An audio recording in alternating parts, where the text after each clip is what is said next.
เลยออกกำลังกายมันออกกำลังต้องไงเป็นมึงเราเรียนแล้วต้องออกเลยสวยอะไรชั่วโมงนี้งานมันเลยสวยเลยที่เรียนตัวเองเขาที่มึงยัง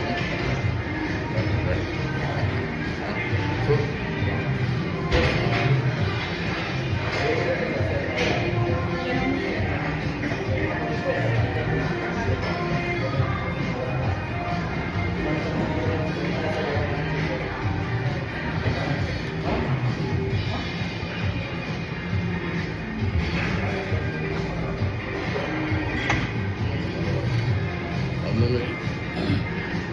30 นาทีครับผมมันมี90เผาจากบ้านเรา